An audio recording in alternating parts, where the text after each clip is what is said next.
You are now entering the world of Musings of a Geek podcast network. Stay geeky, my friends.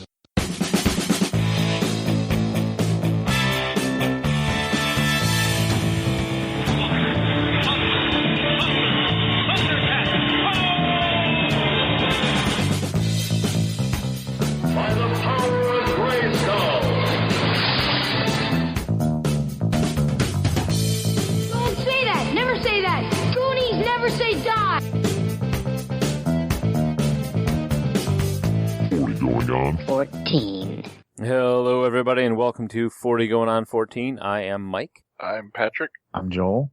And I'm Josh. And, I grew up without the traditional summer camp experience. In my neighborhood, we didn't have arts and crafts and swimming. Typical summer activities involved tagging buildings and not wearing the wrong color on the wrong block. And hanging out with Jenny. Yeah, but that was some of it was in there. For a stick of gum, she would chew on your tonsils. What? Huh? What? No, I was making a Jennifer Lopez reference. Oh. Jenny from the Block. You're thinking of the slut from Wet Hot American Summer whose name escapes me. Oh, Abby. Yes. Abby. Good old Abby. Abby Normal. Ah. Good. Right. So, yes, if you haven't guessed, the show this week... How could they have? I know, totally.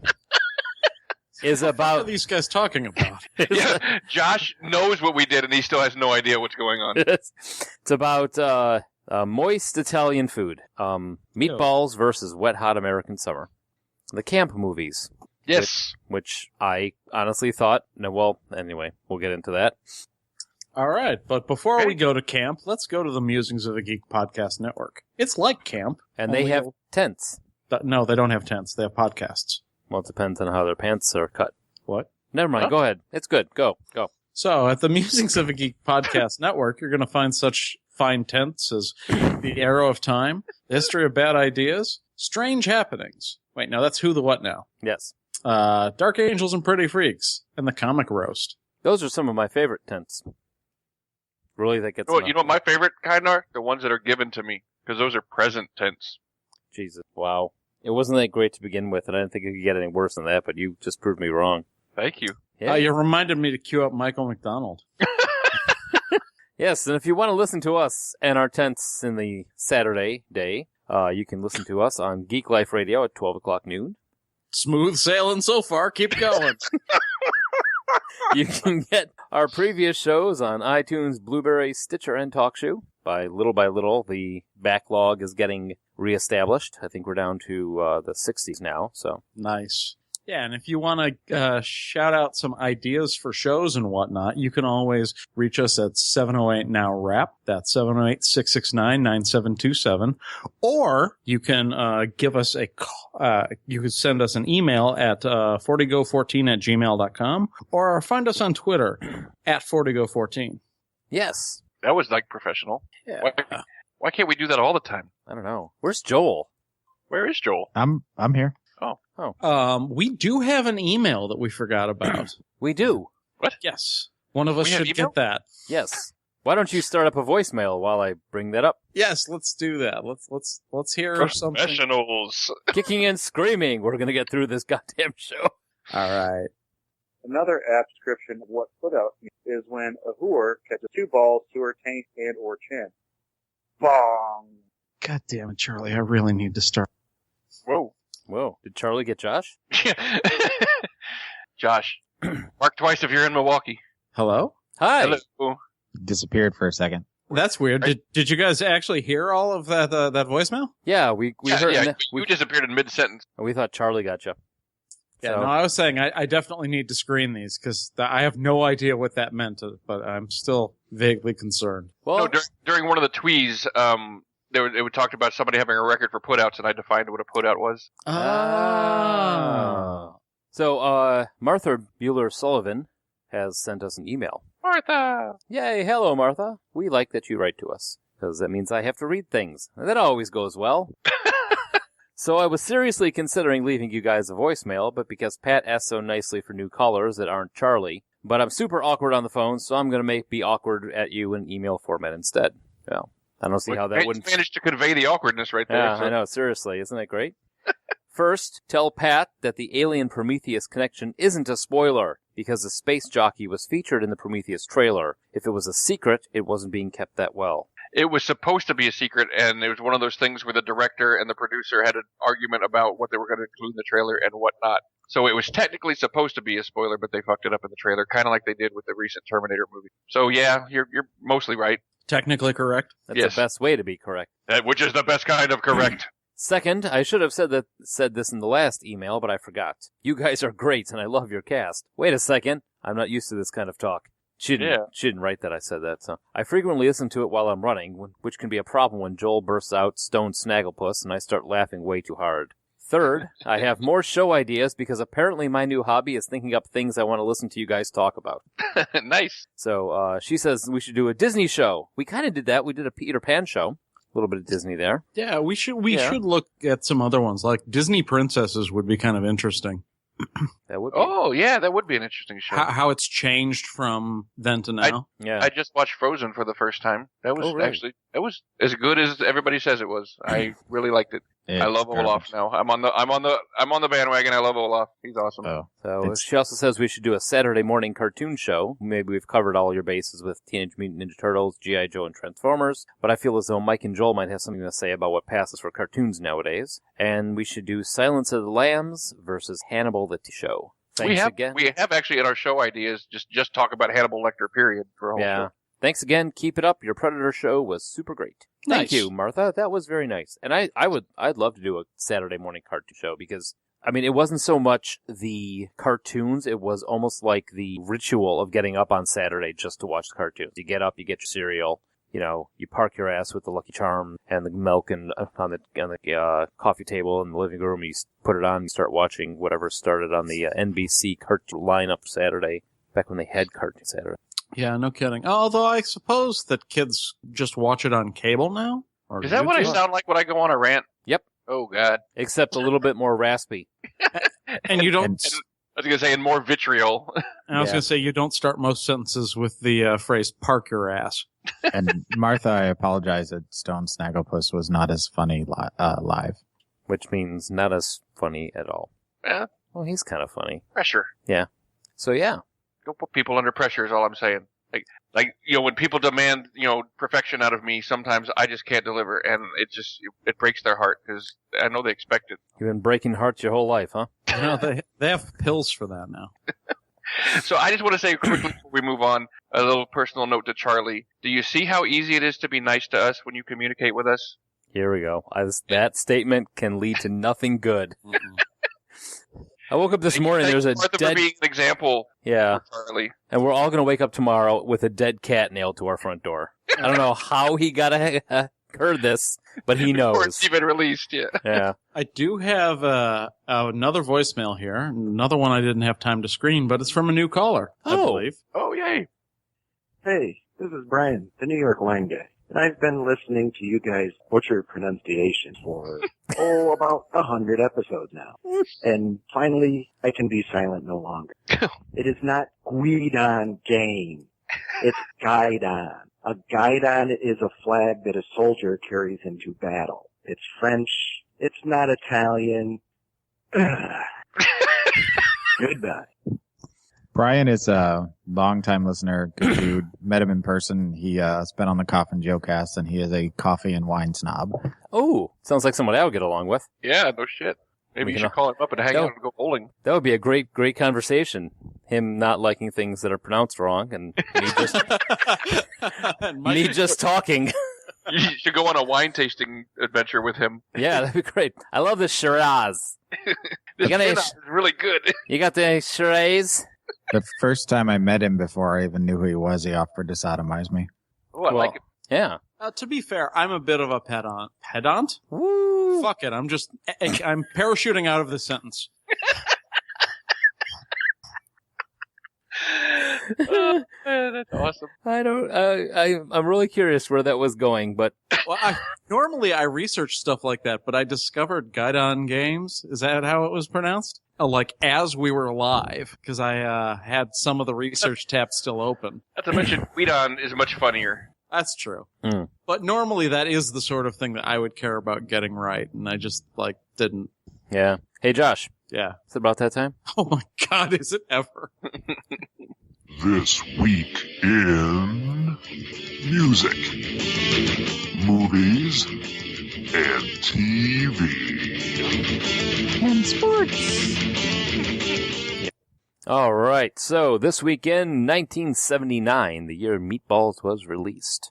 In music, My Sharona by The Knack is number one and stays there for 42 days. Mainly because people are thinking that the song is over, but it continues playing. That one's got is one of the classic songs that has like the fade out and you think it's over. And then it's got the dip.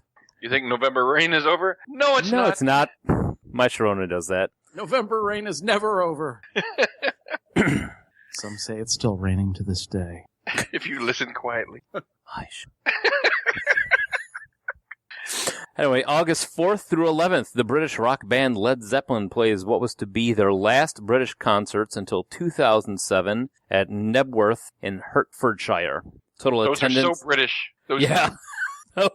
Hertfordshire, and I probably said that wrong. Hertfordshire. That's probably closer. Yeah. Total attendance for the two concerts approached 400,000 people. Wow. Yeah. That's a lot of nuts. What? So that's a quote from Kung Pao. Okay. Movies. The Amityville Horror is the number one movie because everybody loves flies. That's a great film. The book is even scarier. I agree. Bunch of crap, though. Well, yeah, but scary. Good movie, but... Oh, what do you mean? Well, what's your particular issue with it? That it was all made up. Oh, okay. Well, that's fine. It's been proven to be a giant hoax. Yeah. The movie is still probably my second or third scariest movie of all time. Yeah. But no, I get it. It was sort of framed otherwise, and yeah, it did come out that it was not like true horror. Oh, they specifically stuck to the story of it being a true story. Well, the son is still claiming that it's real, even though it's all been proven to be false. He's the only one holding on to it. Yeah, there's a documentary about it. It's garbage. Yeah. So Apocalypse Now, directed by Francis Ford Coppola, starred Marlon Brando, Robert Duvall, Martin Sheen, is released on August 15th and promptly knocks the Amityville Horror off the top of the mountain. I've never seen Apocalypse Now. Or pronounced Marlon Brando. That's true. Was hoping I can get out of that with no problem. No, sir. Hoping I can get out of there. We've gotten to the point that I don't even acknowledge the small ones anymore. I'm just waiting for the big ones. Yeah. When I can't say baseball or something like that, that's always a fun one for you. Also, Monty Python's Life of Brian premieres on August 17th. First time I watched that with my dad. Rented it from the video store and sat with him and watched it. You know my father's sense of humor. Yep. When it finished, he stood up, went, "What the hell?" and went to bed. First time I watched it, I was with you. Really? Yep. At your place on Lake Street. Was that on Lake Street? No. Oak Parkish? The walk-up place, yeah. Yeah. From the 7-Eleven. Yeah. TV, 60 Minutes, Three's Company, That's Incredible, and MASH are the top dogs. I was just going to say that. That was a great show. Yeah. What was the guy's name? Skip that had the hair helmet? That was Skip Hindenburg. Yeah, Skip Hindenburg. No, it was John something. John Davidson is who you're thinking. John Davidson. We just lost Mike. What happened? Because you're just like, yeah, Skip Hindenburg. That's it. Like, we're gonna go with it. Print it. I'll take it. So, other crap probably happened, but there's nothing really much happening on TV this week. Sports. The Philadelphia Phillies pitcher, the father of Tim, Tug McGraw, gives up a record 4th Grand Slam of the year. Wow, 4 in 1 year? Yep. That's good. Yeah, his son is much more better at his job than his father, apparently. And hopefully your son, wherever he is better at grammar than you. Yes. Nope. That's a phrase that I take from my father. Much more better. Okay, then it's honoring him, so I'm cool with it. Lou Brock, a famous first baseman for the... Everyone knows what the SLC is. Well, it's the only acronym we have in here, except for MLB. Well, yeah, it's the Slick Liquor Commission. Oh, okay, well, there you go. We've been over that before, Michael. We've been over that one. Okay, well, the Slick Liquor Commission is the 14th MLB player to get 3,000 hits in his career. Pretty impressive. Slick Liquor. I don't think we've seen the Slick Liquor Commission in the Twee for a while. Yeah, it's been a while. Well, we had it last week, except it was football. No, I mean that specific, the SLC Oh, okay. Because this is it's the only acronym of the week that I've repeated, and this is the third time I've repeated it. Nice. Yeah. All right. That was this weekend. Dum dum dum. All right, main show. So Just jump right. We're talking about Meatballs from 1979. Directed by Ivan Reitman. If you don't know who he is, you haven't been paying attention. Known for things like MASH, Ghostbusters, a bunch of other stuff, all starring Bill Murray and the other guys from... MASH? Did I say MASH? You said MASH. I said MASH? Yeah, you said MASH. Yeah. Robert Altman was MASH. Robert Altman was MASH. What was I thinking of then? I was thinking of No Strings Attached. That's what I was thinking of. No, I wasn't. I don't know what I was thinking. I was gonna say. Ghostbusters? I think that might be shit right you know there. what? No, you know what I was thinking of? I was thinking of Stripes, but he was a producer in that. Yeah, Stripes. Yeah, See? Stripes, Animal House, Legal Eagles. Ghostbusters? Feds. Ghostbusters, yeah. Yeah, Twins. Animal House is what made his career, pretty much. Yep. He was the executive producer on Beethoven's Second and Beethoven. He produced Stop or My Mom Will Shoot. We'll forgive him. Yeah. Goes to show him that it can't all be winners. And this is another Bill Murray, Harold Ramis joint. Yeah, and let's see, we got a little trivia from here. The first 6 collaborators of Bill Murray and Harold Ramis. Fuck you. You want to try that again? The first 6 collaborations of Bill Murray There's a preposition in there. It's the first of 6. of 6. Number 1 of 6. You know what? Fuck you guys. I'm out. I'm gonna have a heart attack. Go ahead, Josh. I hate to be the one to kill Pat. Oh, Jesus. So I was mentioning that this was a Harold Ramis and Bill Murray project, but it was actually the first ever of the big 6 that we mostly know, including Stripes and Ghostbusters. So, yeah, that's one little bit of trivia there. Okay. And Jack Bloom, who plays Spaz, was also the film's casting agent. I think that's kind of awesome, yeah. And and he cast himself as Spaz. That's I know, how great is that? He's like, they're looking for a nerd. Well, he looks in the mirror. He's like, okay. All right, well, that's what you need. This is actually first picture directed by Ivan Reitman and the first starring role of Bill Murray. So... Yeah, a lot of firsts for this, and you can see it's kind of the template for a lot of the 80s comedies to follow. It's maybe not the best of, but there's going to be a lot of common elements through other films in the decade. Yes, there's always the evil camp across the lake. Who are always rich kids who are generically evil. Mm-hmm. So this movie was filmed at an actual summer camp, Camp White Pine in Haliburton, Ontario. Many of the extras in the film were actual campers and counselors of the camp, but most, if not all, of the locations were actual camp facilities, the basketball courts, mess hall, swim docks, and everything else. The Visitor's Day scene montage was actually filmed during the camp's Visitor's Day. So, White Pine also had a similar yearly event to the Olympiad, although rather being an inter-camp competition, it was an inter-camp relay-type competition that was just part of an overall all-day themed event, and it was named Mohawk Relays, and which perhaps was why they named the camp across the lake Camp Mohawk. Yeah, I'm guessing if they had to borrow so much to get this film going, probably some of the Mohawk props that were used for the evil Mohawk campers were present for these Mohawk relays. Yeah, it saved them money and wardrobe and shit. So. It's like, cool hey, to we'll see just call that. those guys Mohawks since we got all these Mohawk shirts. Right? Yeah, it's neat that the parents in the Visitor's Day were probably actual camper parents. So, our cast starts with, of course, Bill Murray. They've got Harvey Adkin playing Morty, the long-suffering Morty. Marty. Kate Lynch. Is it Marty? No, that was the joke. Every time you said Morty, they hi Marty. Right. And then Kate Lynch and Or Mick. No, was it Mick? They called him Mickey. It was Mickey, yeah. Well, that was part of a joke, too, because Mortimer Mouse was the original Mickey Mouse. Oh. There was Mortimer and Mickey, I think, and that was the big joke. So subtle, nobody got it. That's a good catch. I didn't know that. Yep. So. Yeah, and then we go down the list. I mean, you've got Kate Lynch, and then it kind of drops off in terms of people you're likely to have heard of. Crockett was played by Russ Banham. I'm pretty sure Joel is about to say what I was going to say. Oh, that Kristen DeBelle, who played AL, was best known for the Alice in Wonderland porn. Yeah, she was a porn star before she was in this movie. I did not know that, but that makes sense. Yeah, I'm looking to see if I recognize anybody who even showed up later as anything, aside from maybe like Chris Makepeace. My bodyguard and Vamp. That's pretty much all I can remember him doing. Yeah. Which is what he did. Yeah, pretty much. Pretty much. And he was kind of, although Bill Murray's character was definitely front and center, Chris Makepeace kind of played the, like, everyman protagonist you're supposed to identify with. Like, he's the main story in a lot of ways.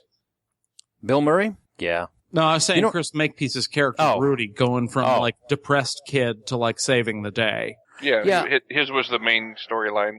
Yeah, him, the sad, doe-eyed child who came in, was taken under the wing by Bill Murray.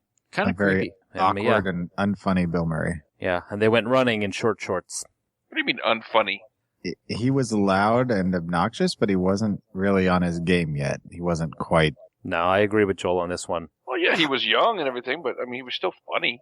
I think some of the stuff was pretty good. He's not as good as he is in some of his later work, but he's still got that kind of screwball charisma, but he's not as laugh out loud funny. Like, I don't know as I would go so far as to call him unfunny, but he's definitely not as unpolished. Yeah, he's unpolished. That's a good way to put it. Yeah, he's rough around the edges. You know what it was? I think they tossed him into this comedy, and he was so used to doing Saturday Night Live, he wasn't sure where to aim the jokes. Yeah, and they just, I mean, they pretty much told him just, there's no script, just kind of do what you want to do. You know, they gave him the green light to improv everything, and sometimes an improv shit doesn't go well, but they're still recording it.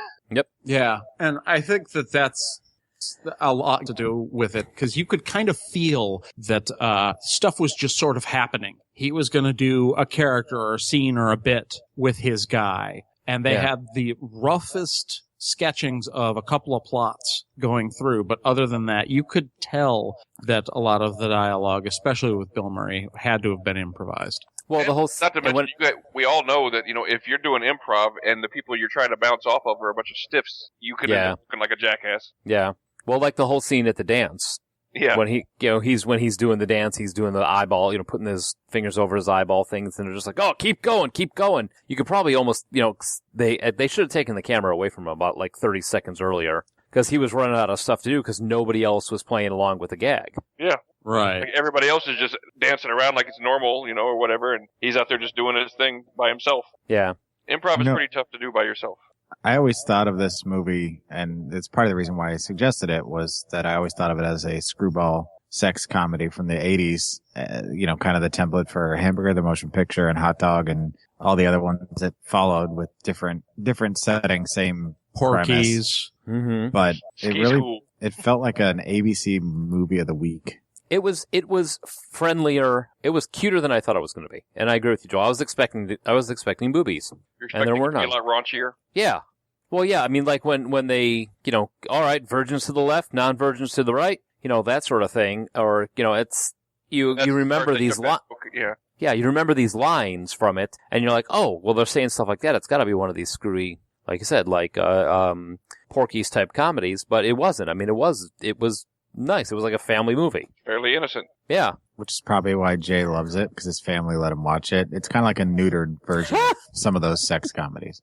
I could see that. I mean, yeah, it had all of the trappings. Like, everyone had the same motivations, but it was not as explicit as a lot of the later films that followed the same kind of template. Mm-hmm. What was your favorite part? Favorite scene? Joel? Probably when they were all at the buses before they left at the beginning. The whole interaction there with Bill Murray was probably the best part of the movie, in my opinion, of the movie. With him talking to the reporter? Yeah. When he's talking about what he's going to be doing and pretending he's from Camp Mohawk. Yeah. And she's just like, the guy's just like eating it up like it's all real. Well, what do you expect for $1,000 a day? Exactly.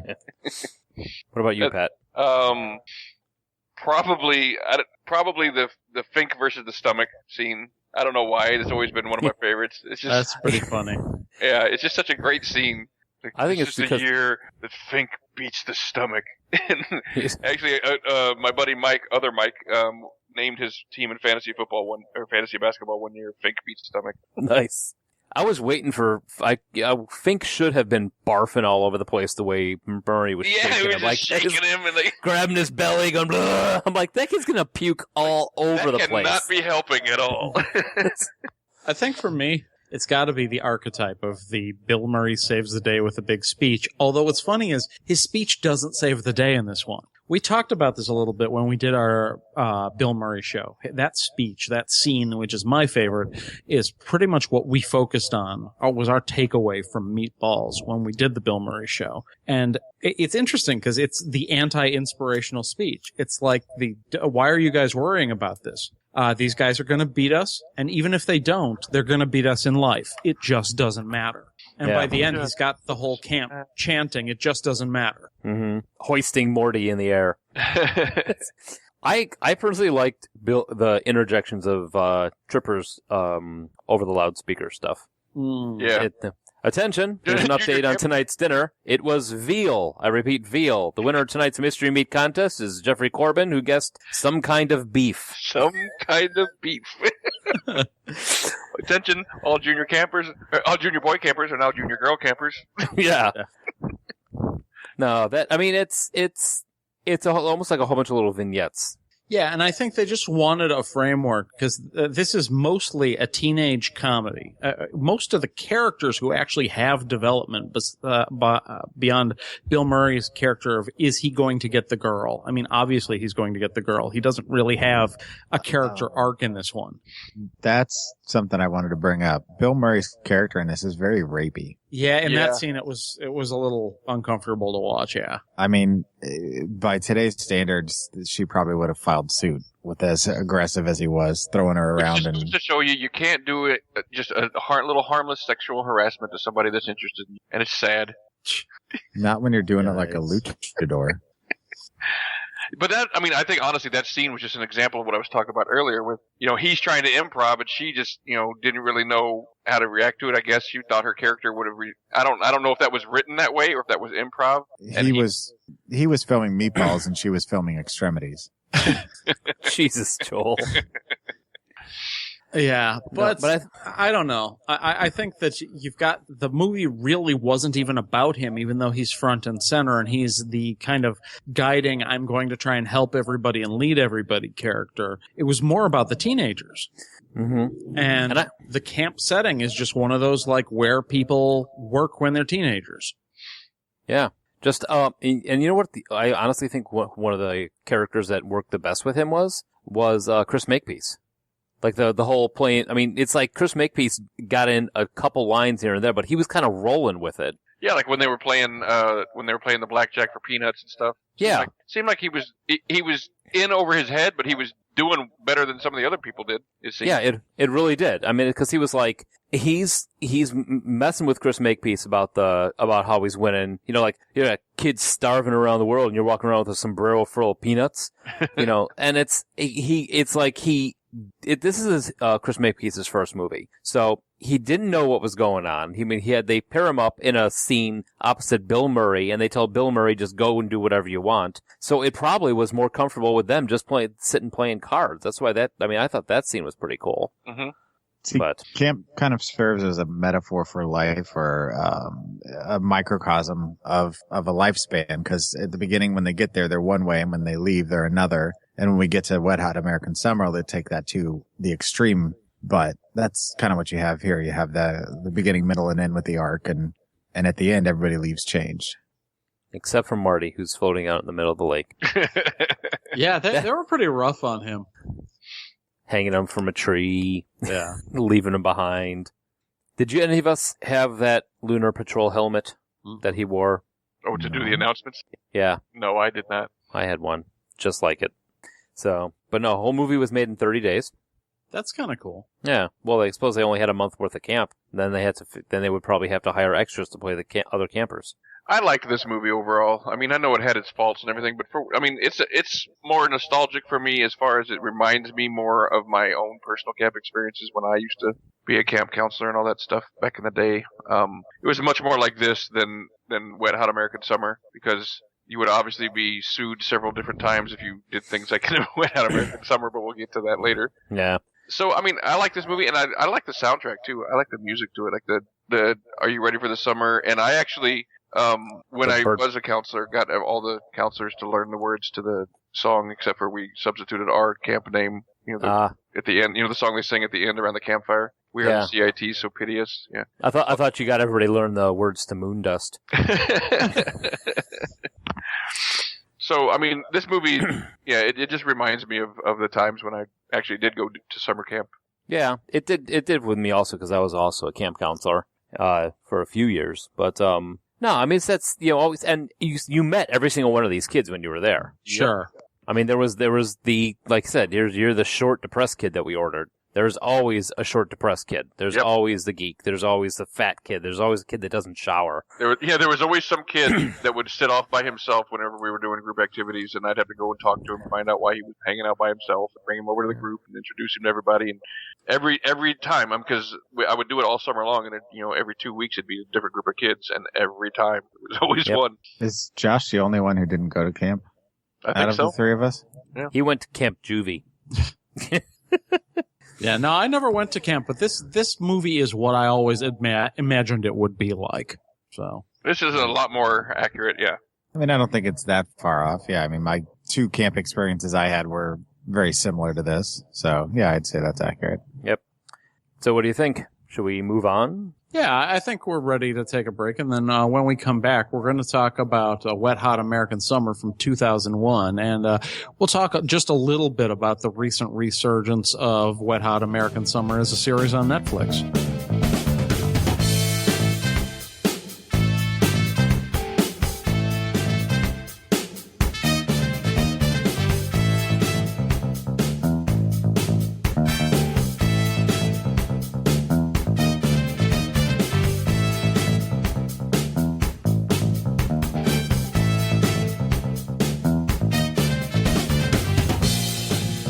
Hello, everybody. Welcome back, and we are about to get hot and wet. Ew. Wow, chicka, wow, wow. Yes, we're going to, for the now portion of the show, we watched Wet Hot American Summer, which was the second time I have seen this movie. Same here. It was the first time for me. Really? Yeah. Pat, what about you? I've seen bits and pieces of it before, most of it, so. Yeah, I was told to watch this by somebody's wife, mainly Jay's wife, who told me it was a comedy masterpiece. I'd agree with that. I really liked this. Spoilers? Yeah, no, I mean, we're going to get to it. That's what we're here for. So, Wet Hot American Summer, IMDb says, set on the last day of camp, in the hot summer of 1981, a group of counselors try and complete their unfinished business before the day ends. Thank you, IMDb, with another lackluster description of a movie. But, no, this movie's starring Janine Garofalo, David Hyde Pierce, Michael Showalter, Michael Ian Black, Paul Rudd, Molly Shannon, Bradley Cooper, Amy Poehler, lots of people that you see doing really cool things now did this. Christopher Maloney. Yeah, Christopher Maloney. It's pretty impressive how many people in this cast went on to do pretty good things. Yeah, really is. There's a lot of good humor in here. So, 2011, Paul Rudd told Entertainment Weekly that he was literally not sure he had ever gotten paid for this movie. He thinks that because the budget and the production staff were both so incredibly small, they may have just overlooked making him a check. I don't think he's missing it now. Yeah, I think he's He's probably doing all right. Yeah. Bradley Cooper had to miss his graduation ceremony to film this movie. That's rough. Hey, the School of Handsomeness. Yeah, so you weren't at graduation, Brad. Where were you doing? I was getting fucked in the ass by Michael Ian Black. All right, In a gratuitously graphic, almost porn scene. You getting paid for that? I hope so. Well, that's a really good excuse, and I will ask no more follow-up questions. When Beth Gets Kissed, an instrumental version of Beth by Kiss starts to play. I put that in there for you, Pat. But this is the fun one. According to David Wayne and Michael Showalter, rejected titles from the movie include American Love Bunk, American Name Tags and Underwear, American Wedgie, Ankle Bites, the movie, Associate Professor Newman Goes to Camp, which I would have watched that.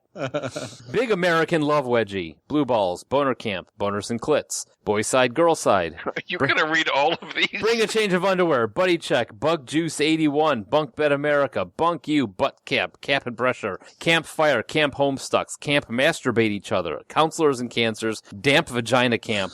Doo-doo. Fresh grass. General swim. Going to third. Hot American wedgie. Hot kids in shorts. Hot wedgie days. Intermittent camp. Main squeeze. Morning wood. Postcards from the cot. Sex flies and videotape of a kid masturbating. Slow dance boner. S'more. Don't stop. Suck my big hard camp. Taco meat drips on nipples too. Teenage sex fields. Tits and taco day. Waterfront blues. Welcome back cot and wet hot beds. Yeah, I think boner camp is appropriate. So you're going to read all of them, is what you're saying? Yes. I personally like sex flies and videotape of a kid masturbating. So this isn't so much a updated version as a parody of films in the vein of Meatballs. Yeah, it's a big send-up, yes. Yeah. Which I thought that's not exactly what I was expecting, but me either. I thought that was kind of cool. This, you know what this was? This was the movie that put together all the what we thought Meatballs actually was. Sure. Yeah. Yes. It took all the elements from every film from the 80s that was similar. Boobies. What? Still no boobies. Yep. That's true. Up to and including Revenge of the Nerds. I think one of the scenes that that kind of sums up what they're going for in this is the softball game. Yes. Yeah. Yeah. It was every trope from every 80s sex teen comedy. You know, when he started doing the speech, the first time I saw this, I'm like, oh Christ, no, they're going to do the softball game. And when the van pulls up and everyone says, yeah, we don't feel like doing it, and just drives away, I'm like, this got funnier to me. Yeah. Oh, when the kids are like, it's kind of overdone, isn't it? Yeah, it's well-trod territory. I don't think we want to do this. And he's like, okay, well, I'll go talk to them. They'll be cool with it. And then they kept doing it all the way there, and they're like, yeah, we don't want to do it either. Yeah, they kept subverting your expectations with all the scenes, and even though they kept doing it, for me, it kept working. Yeah. Oh, yeah. There were a couple of them where they lost me, but for the most part, it was pretty funny. David Hyde Pierce was hilarious, and Janine Garofalo is about as funny as chewing on a sponge. No. Janine Garofalo, yeah, a little bit of her can go a long way sometimes. Yeah, but I like and that's exactly what they should have had in this. A little bit of her. I think she was fine in that role. I mean, she was kind of the generic lead that doesn't need to be funny. She just has to be in every scene. And the fact that she was rushing around from plot line to plot line, nonsensically actually worked for me. Yeah. She was kind of like the straight man. Until the scene where they rush through the infirmary and completely destroy it for no reason. See, which had me rolling. That was hilarious. Yeah. Just randomly screaming, ah! I didn't really understand that scene when it started, but by the end I was like, all right, it's kind of funny. Well, that's probably happened is they probably knocked something over when they first walked in to do the scene. They're like, oh, screw it, go with it, destroy the place. Well, they're like, how far can we take the joke? And then they said, well, keep going. Because even at the end, he goes back to have one more thing smashed. I like the fact that they use the same soundbite of pottery smashing for everything getting smashed. Yeah, that was kind of funny. There was also at least 2 Wilhelm screams. Yeah. Yep. During Capture the Flag. Yeah. And then the only time you ever see the only black camper is when he comes out of nowhere and wins the Capture the Flag. Yeah, the Kenyan racer comes out of nowhere. I was just like, oh my God, that's so wrong. It's so funny. Yeah. David Hyde Pierce, first off, I felt like I was watching my brother. And second of all, some of his lines that they snuck in there that I really you don't expect him to be saying, like, fuck my cock. Yeah, that threw me. Or when she's like, oh, Henry, oh, no, never mind. No, please, call me Henry. Yeah, that one was great. And so many of the scenes just had that, like, let's see how far we can push this joke. Especially like the in town for an hour. Yeah, that was a little over the top. That was my favorite part. That was okay. Partially, did you ever have a go to the town thing? Oh yeah, go to town. Oh yeah, when you're trapped in camp and camp as a counselor in this, you see that pickup just truck. Seeing the same damn thing, even though it's beautiful, you're like the same damn thing every day. Yep, same damn squirrel, same damn log. I need a drink. But no, I mean, and everybody had their individual archetype that they played. Janine Garofalo as the camp director, Michael Showalter Coop as the nerdy but lovable guy. Katie was the love interest. Yeah, she was very much the pretty girl next door. Which her ending was, again, they took you to a certain place. You're like, are we really going to go here? And then they flipped it. Yep. Just like I'll say Paul Rudd. Or when she asked him to pick up the stuff off the floor. Oh my God. I'm guessing the direction there was act like a 3-year-old. Yeah, exactly. Because it totally reminded me of my little niece. Like every time you tell her she's got to clean something, she's like, "By myself?" Oh, yeah. Oh yeah. If you have kids, that scene was so much funnier. See, I think my favorite part was the montage where they're in training. Chris Milani's in training with Coop. That was good. Yeah, they even had a little Footloose in there. Yep. With the random dance training. Yeah. And Gene probably is one of my favorite characters in this whole movie. After this, I'm going to go rub mud on my ass. What? I'm going to go fondle my sweaters. Maybe the funniest bit in the entire thing for me is when McKinley and Ben they've gotten married, and JJ and I forget who the other character. I know what you're talking about. JJ and Andy. No, Gary. Yeah, JJ and Gary were like trying to get him laid, and then they play it for laughs once. And the funny thing is how much the gay wedding was a non-issue. And then they subvert the trope again when they're like, "All right, we're gonna get you guys. This is for you." And then they bring out like what was Chase it? Lounge. A Chase Lounge. I'm like, oh, we don't have one. It matches our drapes. Oh my God! Yeah, they kept turning in. My favorite scene was "This is not the time or the place to talk about this. Meet me at 10 seconds over at the picnic table."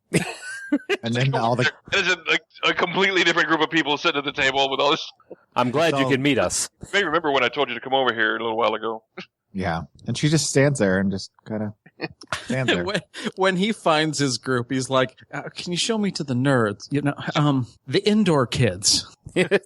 Oh yeah, cabin 3. And how many of you stopped and went, "Yeah, I knew that kid," when he's like, "I'm a level 3 or class B dungeon master." Oh, when he goes up to the girls' table? Right. And then he's like, they're calling him a douchebag. He's like, "That's a cleaning product. I'm going to take that as a compliment." We all knew that kid. Yeah, exactly. That was Pat's role.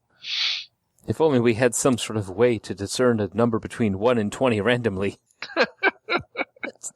It is like you had described it as Amazon Women on the Moon with a plot. Yeah. That's kind of how it felt to me. No, that's exactly it. It was all these stupid little, like him running back to the camp. What's his name? JJ? Who was is that the guy with the giant fro? Who was the? I can't remember what his character's name. Neil and Victor. Victor. Yeah, Neil and Victor. That's right. Yeah, when he's running back to camp and he's chasing him on the motorcycle. But he can't ever catch up to him. Yeah. or when he goes to save the kids in the from the waterfall, and they don't even show it. He's like, he did it all. He got them all. Oh my God, he saved them, and he's got that knife when he comes back, and they keep flashing to the kids. They're like, they're about to go over the edge, and they're just sitting. That was really funny.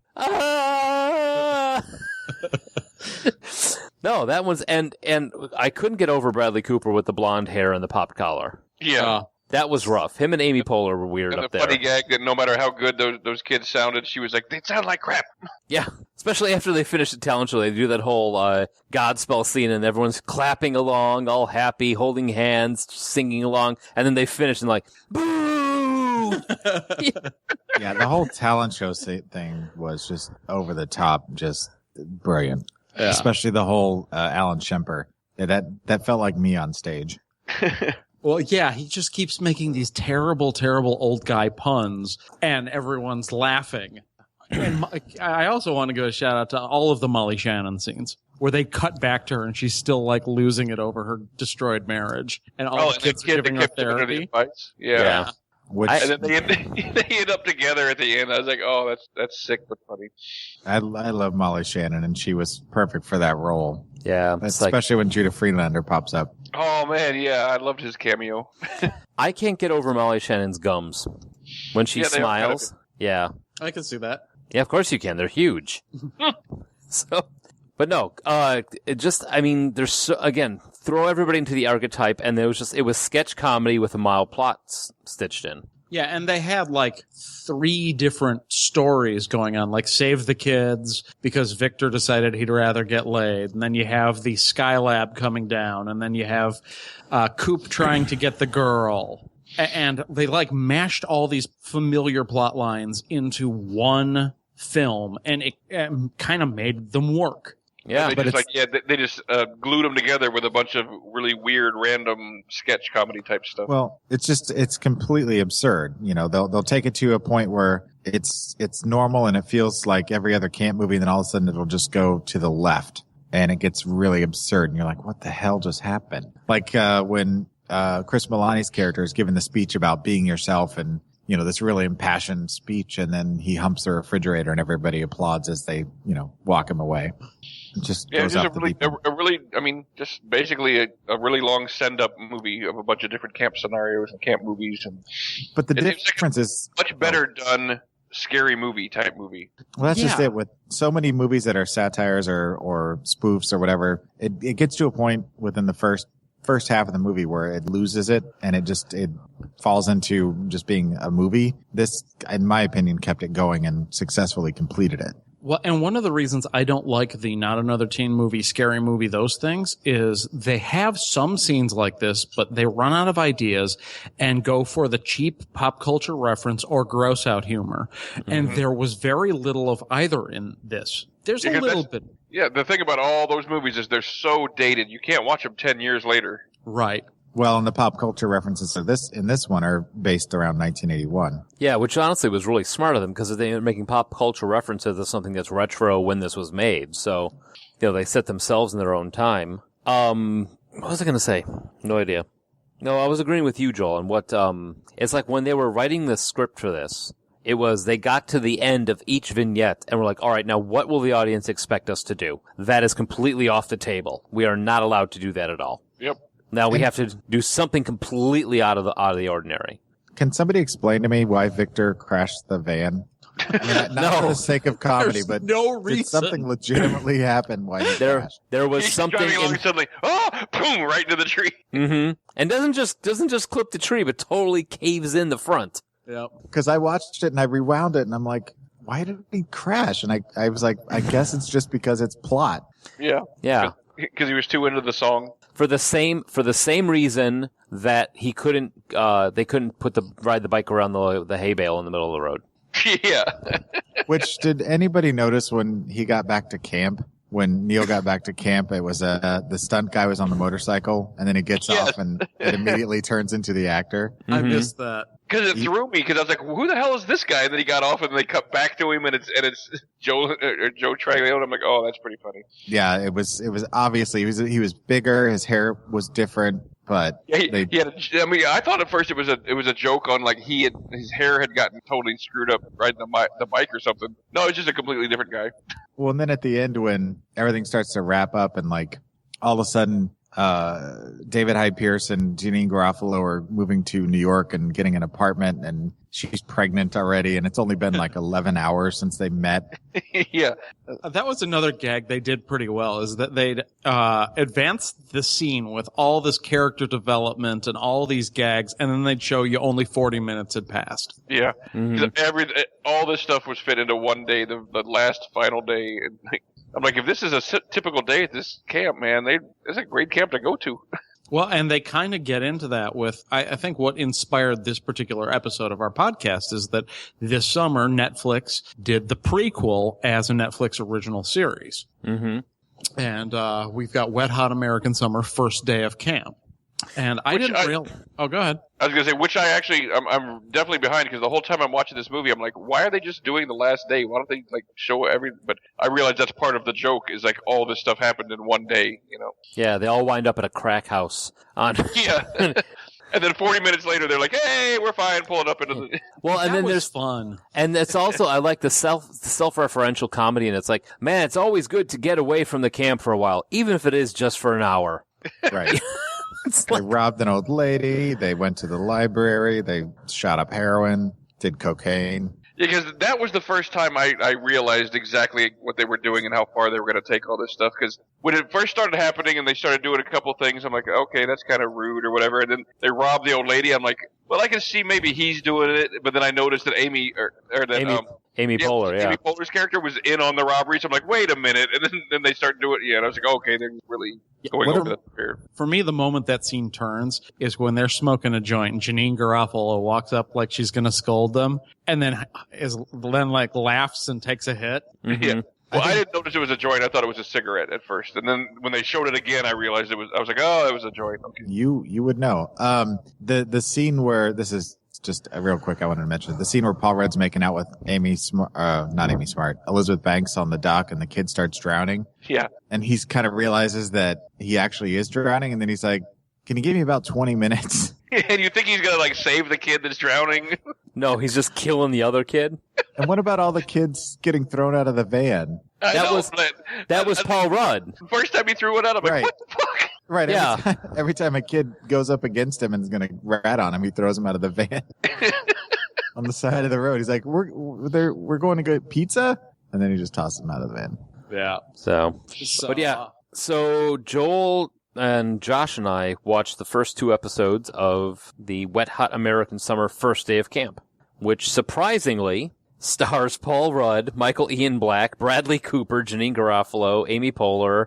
They got everybody back. I think David Hyde Pierce is the only one. Yeah. Oh, sorry. I think he's the only one we haven't seen, but that he could show up later. Wait, who are we missing? David Hyde Pierce is the only one that hasn't shown up yet. Well, remember, he didn't show up until the very last day of camp. Everybody else was there beforehand. Right. So, like and they added... No, because they did make mention to having seen each other a couple times, so he'd been there for a little while. Yeah, he might show up later, but I knew nothing about First Day of Camp except for that it existed. And when I started it up on Netflix and I was watching it, I was amazed at the fact that they got Paul Rudd to come back and do this.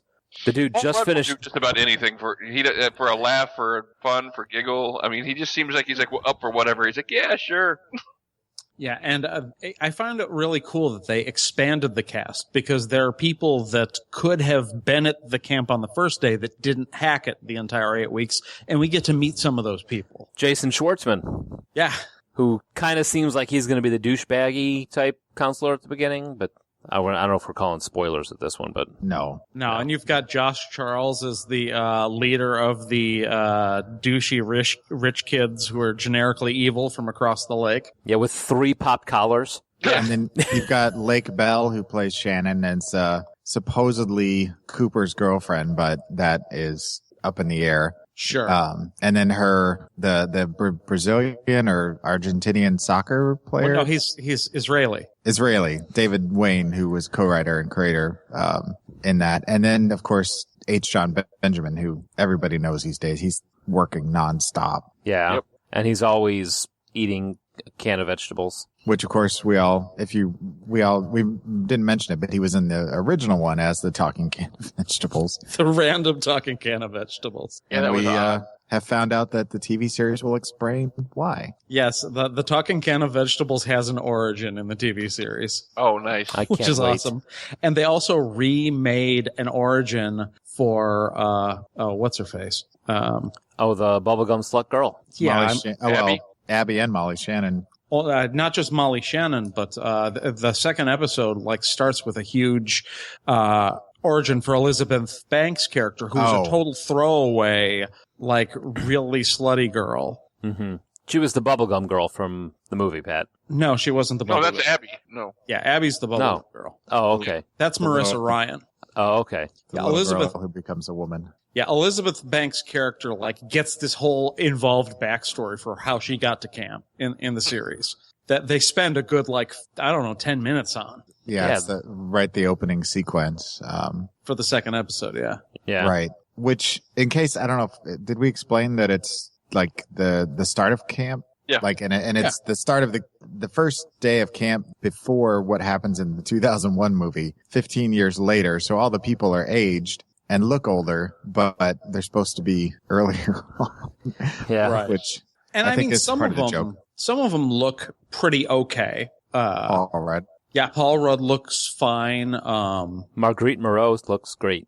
I can believe that. Yeah. Joel Giglio looks about the same. Yeah, Janine Garofalo looks about the same. Bradley, too far out. Bradley Cooper's looking pretty fine. I think the only person who really doesn't sell it Cool. is Cooper. Yeah, Which makes it all funnier because he looks like a 36-year-old dude who's pretending to be 17. Which if you notice, he's always kind of hiding his gut. Like he'll have the clipboard in front of it or whatever. Yeah, but he can't hide the fact that like his head looks like it was packed with Jimmy Dean sausage. Chris Pine is going to be in this. Oh, is he really? Oh my God, I'm looking at the cast list. Michael Cera, Kristen Wiig, David Hyde Pierce does come back. Okay, good. Nice. Yeah, I'm not surprised. Weird Al Yankovic. Yeah, I am so going to have to watch the entire series. Which also, Hurricane of Fun, the documentary about the making of it, is also available on Netflix. Oh, cool. Oh.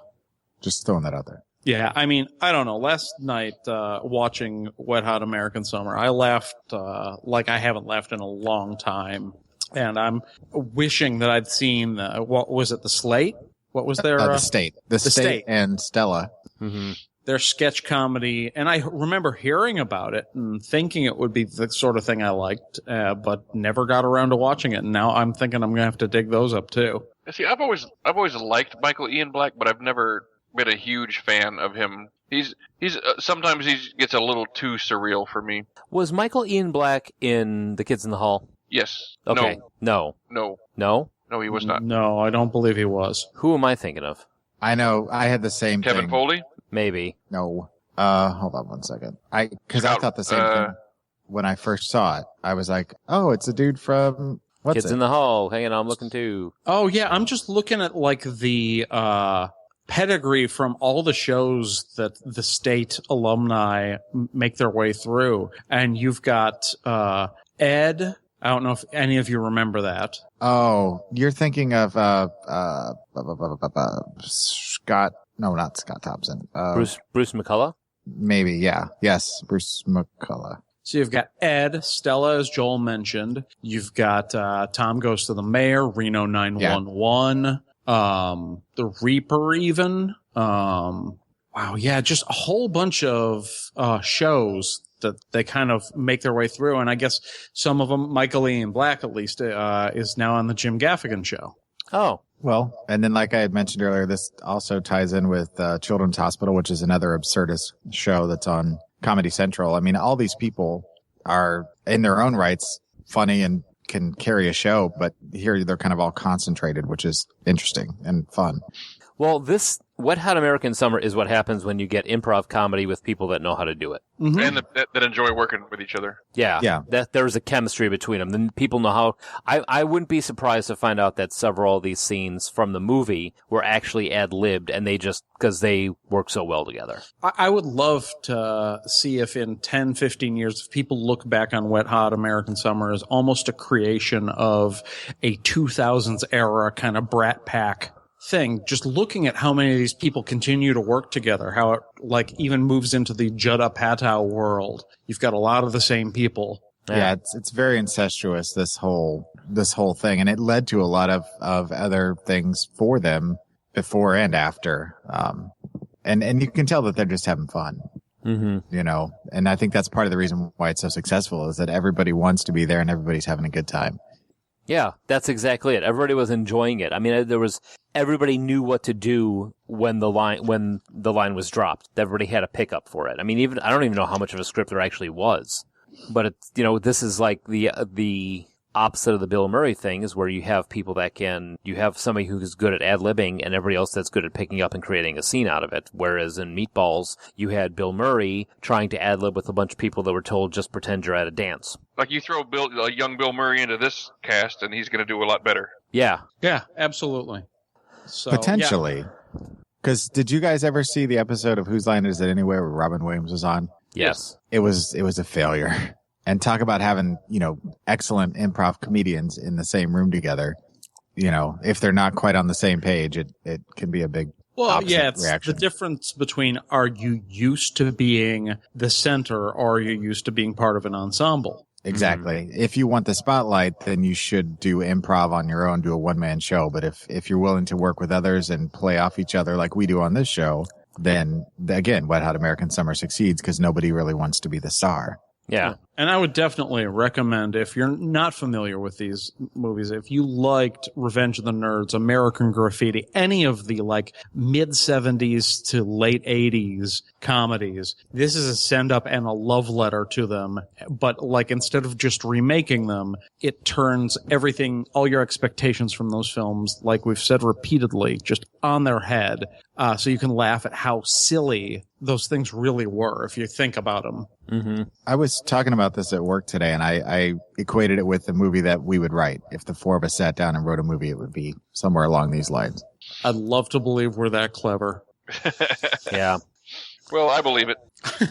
You know, speaking of who's on us anyway, you want to know a guest star who actually did great with the rest of the team? Richard Simmons? Richard Simmons. That's Yes. exactly what I was thinking of. That guy played along with every single joke, whether he got it or not, but that was That was an example of someone going all in on the improv thing.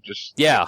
Yeah, I nearly peed myself when he was on there. Yeah, that is one of the funniest things I've and Triumph at the Attack of the Clones premiere. Yes. That was the two funniest things I've ever seen on television. the whole jet ski scene with Richard Simmons Oh, and whose line was... Oh my God, yeah. mine's a little wet. Yeah. So, favorite scene from you guys? Oh, wow. Mine is easily the meet me at the park bench in 10 seconds. Yeah, and I like I said, I think the first time I saw this movie, I enjoyed it, but I didn't like it as much as I did 10 years later. And the montage scene stood out for me then, and it still stands out for me now. Although any of the scenes with Chris Milani will be a close second. Josh? Man, I should have been prepared for this question. I think the talent show, I mean, part of it is the incredible gravity and seriousness of the Godspell number, having seen Godspell several times. Like, that's just a whole nother level of funny on its own. If you've seen Godspell, like how serious they're taking it. Well, we were in it. I don't recall having- taking it. Yeah, I don't recall taking it that seriously. Having been in it, right? Yeah, which is why probably Phil kept trying to kill me. Yeah, It's it might be a One of correlation the- there. One of the reasons. yeah. For me, the kid that balanced the broom on his hand, total sell for me. Now let's see. Probably saving the kids from them going over the waterfall. That was Just the joke where they keep coming, the kids are about to go over the waterfall, and they cut to the kids and they're just sitting there, obviously on and the best part about it is, if you look, the kids in the boat are laughing about how ridiculous the whole thing is. So that's, I think, and then when he goes to save him, and the other guy's like, "Oh my God, he did it!" And you know, as we're watching it, I'm watching it with Susie, and she's like, "They're not going to show him do it, are they?" I'm like, "Nope." absolutely not. It's about a good 2-3 seconds into his whole describing the whole thing. You realize, yeah, they're just going to show him instead of showing the actual saving. That's the joke. Yep. And I have to say that definitely after having seen Wet Hot American Summer, I am a fan of Marguerite Moreau. I didn't know who she was before this. She's been in a bunch of stuff, and I think she's awesome.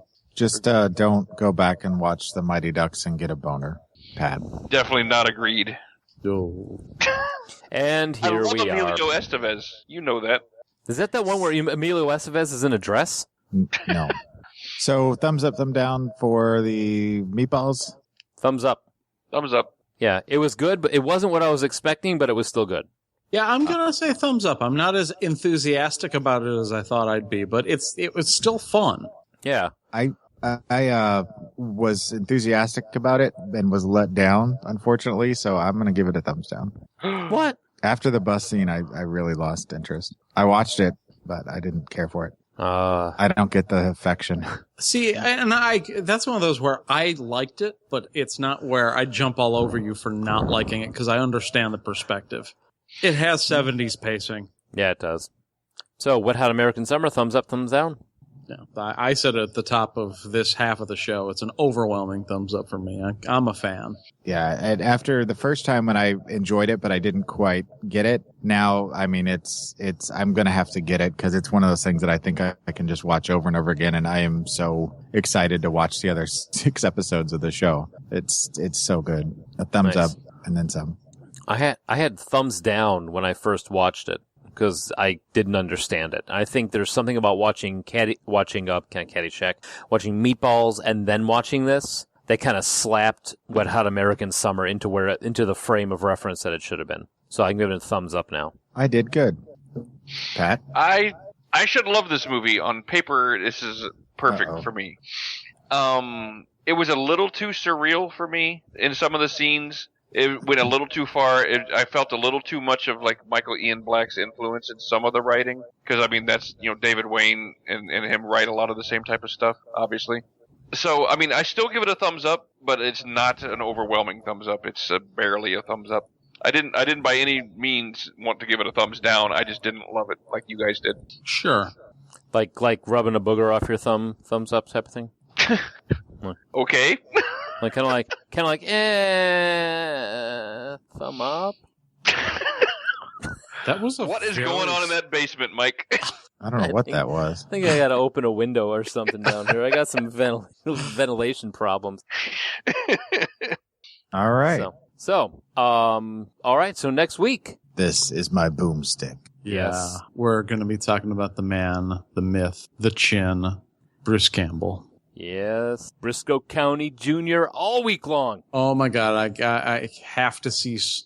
I have to make a lot of time to rewatch so much for next week's show. Briscoe and him playing the Pirate King from what was that? Xena. Oh, yeah, the Bandit King, the Bandit King, the King of Things. Didn't he have his own spin-off on that also? Yeah, he did. Jack of all trades. Jack of Trades, yeah. Bubba Hotep. Jack of all trades is what I thought. Maybe it is Jack of all trades. Bubba Hotep. Yep. Maniac Cop, Evil Dead, of course, Army of Darkness. Yeah, and then we're gonna watch ourselves some Burn Notice. Burn Notice, yeah. To which he plays Bruce Campbell, basically. Yeah. Or My Name is Bruce. If you want to see him actually play Bruce Campbell, literally. Yeah. So there we go. Next week, Bruce Campbell. If you're looking for some of our older shows, you can find us on iTunes, Blueberry, Stitcher, and TalkShoe. Yeah, and if you want to get a hold of us, you can always give us a call at 708-NOW-RAP. That's 708-669-9727. Yeah. So thank you for listening, and we'll see you next week or hear you. Shit. There's like a thing of ammonia open or something down here. And if you're not listening to us, well, fuck you.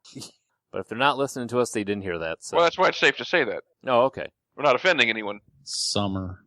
Are you ready for it? The summer. You have that soundtrack, Pat? Yes. Wow. Is it on your iPod next to Boy Wonder, We Love You? Yes. It will be. And the vacation theme song as well. And the one for Christmas Vacation one? No, I don't like that song. What? Yeah. No. Time is here. No. Time to Christmas vacation. I think there might be something wrong with your speakers. Because that doesn't sound anything like... That's an enigma.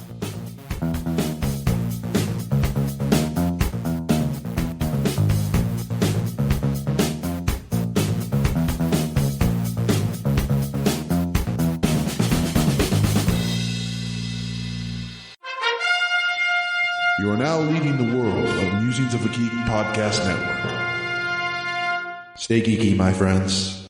Yeah, and they're remaking Meatballs as an R-rated action flick now. It takes place at Camp Fist of the North Star.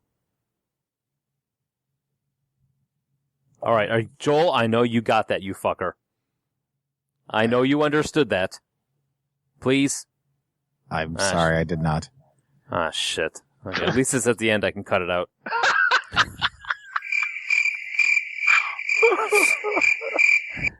I hate you all. So, all right. Like Pat was saying, when you're trying to improv and no one's going with you. Yeah, pretty much. Drinks and break. All right. Sound good? Sounds good.